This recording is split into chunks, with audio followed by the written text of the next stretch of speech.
नमस्कार, आप देख रहे हैं नेशनल इवेंट्स। आपके साथ मैं हूं प्रांजलि सिंह। प्रधानमंत्री नरेंद्र मोदी ने आज दिल्ली में ग्रीस के प्रधानमंत्री किरियाकोस मित्सोताकिस के साथ द्विपक्षीय वार्ता की है। बैठक के दौरान कई मुद्दों पर चर्चा हुई है। भारत और ग्रीस 2030 तक आपसी व्यापार दोगुना करने पर सहमत हुए हैं। दोनों नेताओं ने अंतरिक्ष, फार्मा, नौवहन, संचार, रक्षा, कृषि, समुद्री और हवाई संपर्क सहित कई क्षेत्रों में सहयोग बढ़ाने पर चर्चा की है और सहमति भी जताई है। प्रतिनिधिमंडल स्तर की वार्ता के बाद दोनों नेताओं ने मीडिया को संबोधित किया। प्रधानमंत्री नरेंद्र मोदी ने भारत और ग्रीस की साझेदारी को महत्वपूर्ण बताते हुए कहा कि बैठक के दौरान नए अवसरों को तलाशने पर चर्चा भी हुई है। उन्होंने कहा कि पोत परिवहन और संपर्क सर्वोच्च प्राथमिकता के क्षेत्र हैं। मेरी ग्रीस यात्रा के बाद उनकी यह भारत यात्रा दोनों देशों के बीच मजबूत होती स्ट्रैटेजिक पार्टनरशिप का संकेत है। और 16 वर्षों के बाद, इतना बड़ा अंतराल के बाद ग्रीस के प्रधानमंत्री का भारत आना अपने आप में एक ऐतिहासिक अवसर है। फ्रेंड्स, हमारी आज की चर्चाएं बहुत ही सार्थक और उपयोगी रही। यह प्रसन्नता का विषय है कि हम 2030 तक द्विपक्षीय व्यापार को 2 गुना करने के लक्ष्य की ओर तेजी से अग्रसर है। हमने अपने सहयोग को नई ऊर्जा और दिशा देने के लिए कई नए अवसरों की पहचान की। कृषि के क्षेत्र में दोनों देशों के बीच करीबी सहयोग की संभावनाएं अनेक हैं और मुझे खुशी है कि पिछले वर्ष इस क्षेत्र में किए गए समझौते के कार्यान्वयन के लिए दोनों पक्ष कदम उठा रहे हैं। हमने pharma, medical devices, technology, innovation, skill development और स्पेस जैसे कई क्षेत्रों में सहयोग बढ़ाने पर जोर दिया। हमने दोनों देशों के स्टार्टअप्स को भी आपस में जोड़ने पर चर्चा की।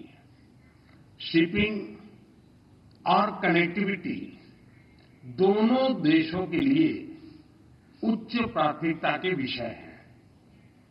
हमने इन क्षेत्रों में भी सहयोग को बढ़ाने पर विचार विमर्श किया। फ्रेंड्स, डिफेंस और सिक्योरिटी में बढ़ता सहयोग हमारे गहरे आपसी विश्वास को दर्शाता है। प्रधानमंत्री नरेंद्र मोदी ने कहा कि दोनों देशों के रक्षा उद्योगों को आपस में जोड़ने पर भी बातचीत हुई है और इस पर दोनों देशों ने अपनी सहमति जताई है। उन्होंने कहा कि आतंकवाद पर दोनों देशों की चिंताएं समान हैं और इस क्षेत्र में सहयोग और बढ़ाने पर चर्चा भी हुई है। ग्रीस के प्रधानमंत्री ने कहा कि दोनों देश आपसी संबंधों को मजबूत बनाने और रणनीतिक स्तर पर ले जाने के लिए आपस में काफी इच्छुक हैं। आतंकवाद के खिलाफ लड़ाई में भारत और ग्रीस की चिंताएं और प्राथमिकताएं समान हैं। हमने इस क्षेत्र में अपने सहयोग को और अधिक मजबूत करने पर विस्तार पूर्वक चर्चा की।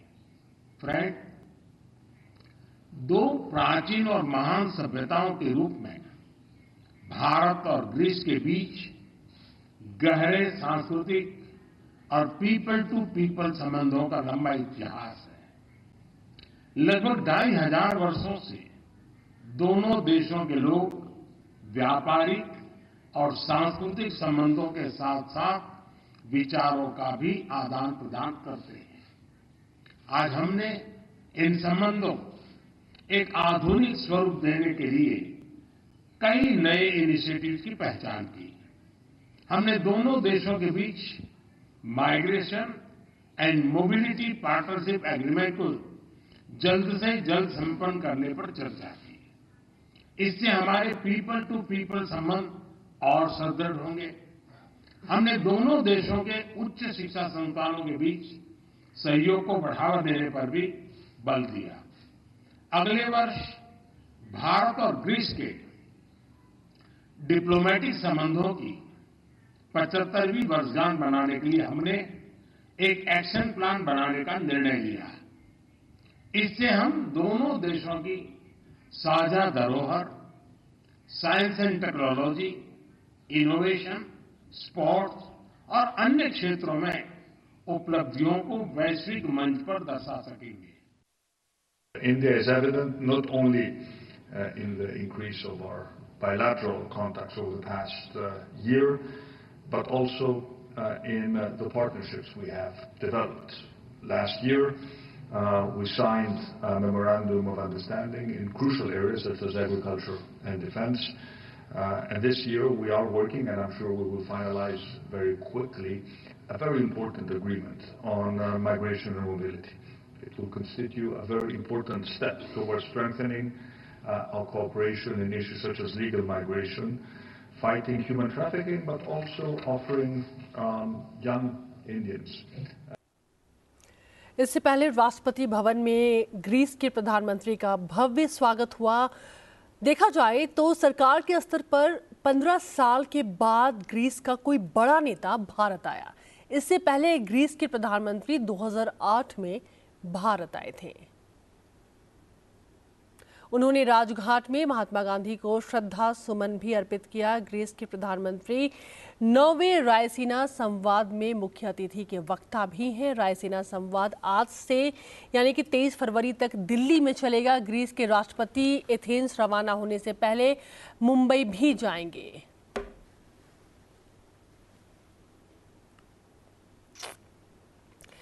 प्रधानमंत्री नरेंद्र मोदी आज दिल्ली में 9वें रायसीना संवाद का उन्होंने उद्घाटन किया। ग्रीस के प्रधानमंत्री मुख्य अतिथि के रूप में शामिल हो रहे हैं। इस रायसीना संवाद में 3 दिन के रायसीना संवाद में मंत्री, पूर्व राष्ट्राध्यक्ष, शासनाध्यक्ष, सैन्य कमांडर, उद्योगपति, शिक्षाविद, पत्रकार, रणनीतिकार शामिल खास तौर से हो रहे हैं।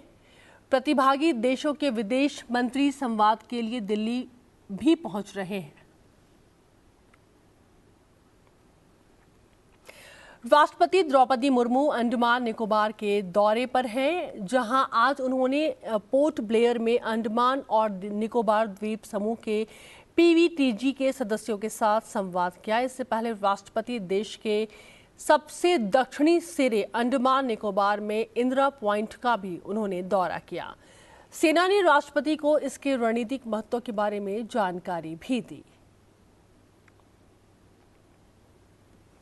नालंदा विश्वविद्यालय के विद्यार्थियों का एक प्रतिनिधि मंडल ने आज दिल्ली में संसद भवन में उपराष्ट्रपति जगदीप धनखड़ से उन लोगों ने खास मुलाकात की है। प्रतिनिधि मंडल में भारत और 11 देश, Bhutan, Vietnam, Bangladesh, Indonesia, Myanmar, Laos, Nepal, Argentina, Kenya, Thailand और युगांडा के विद्यार्थी शामिल थे। उपराष्ट्रपति ने नालंदा विश्वविद्यालय के विद्यार्थियों से बातचीत में बिहार राज्य की अपनी पहली यात्रा में 29 सितंबर 2023 को नालंदा विश्वविद्यालय की अपनी यात्रा को याद किया।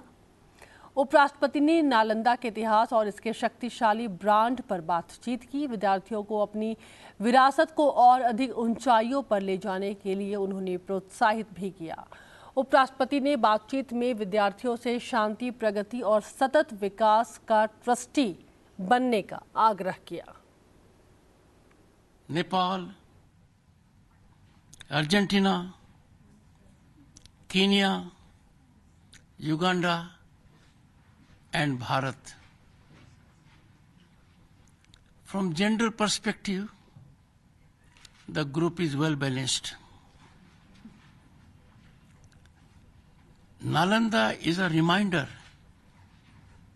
not only to your countries but to the entire world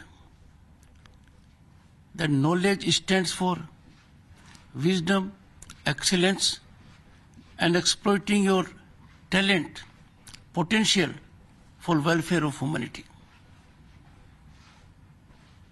Nalanda is very special to Bharat. Our present economic rise, our present human resource development, our present technological penetration, all remind us that Bharat was Vishwaguru because of institutions like Nalanda. Nalanda was in the lead, but there were other institutions also. I am sure your visit to Parliament, new building in particular, would make you fully aware that the building carries impressions of India's civilizational depth.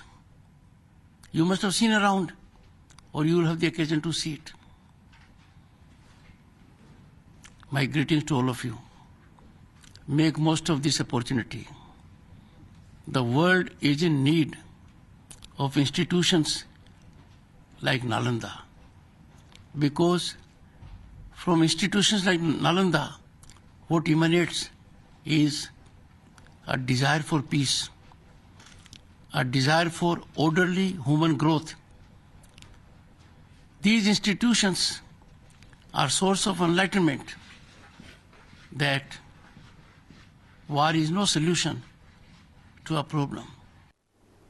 Lok Sabha अध्यक्ष ओम बिरला राजस्थान के दौरे पर हैं, जहां आज उन्होंने श्री गंगानगर में टांटिया विश्वविद्यालय के दीक्षांत समारोह में बतौर मुख्य अतिथि भाग लिया। इस मौके पर लोकसभा अध्यक्ष ने कहा कि श्री गंगानगर से मेरा पुराना नाता है।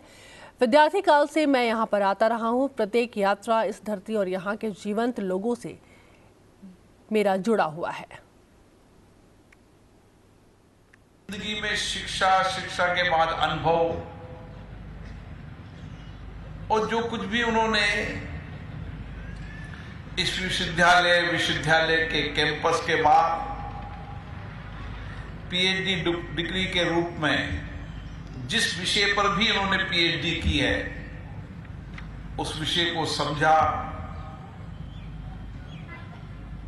कई विषय चुनौतीपूर्ण था, उसको समझा। कई लोगों के अभावों को भी सुना होगा, और उन्होंने अपने जीवन का जितना ज्ञान है वह अपने प्रोफेसर के मार्गदर्शन में उसने पीएचडी करने का काम किया। मेरा मानना है कि पीएचडी का अनुभव लंबे समय तक राज्य और देश को मिलना चाहिए, क्योंकि मैं एक विश्वविद्यालय में गया था तो वहां जो पीएचडी करने वाले विद्यार्थी थे, उन्होंने उसके ज्ञान अनुभव को बताया कि किस तरीके से उन्होंने अपनी थीसिस को लिखते समय जो कुछ भी नया रिसर्च किया, नया इनोवेशन किया, नया सोच दिए, नए चिंतन दी और उसको लिखा। अब लिखने के बाद समाज में उसका लाभ होना चाहिए। जिस विषय पर आपने पीएचडी की, उस पर रिसर्च की, उसका लाभ समाज को मिले, इसके लिए भी विश्वविद्यालय को प्रयास करने की आवश्यकता है। आज के लिए नेशनल इवेंट्स में इतना ही। आप देखते रहे संसद टीवी। नमस्कार।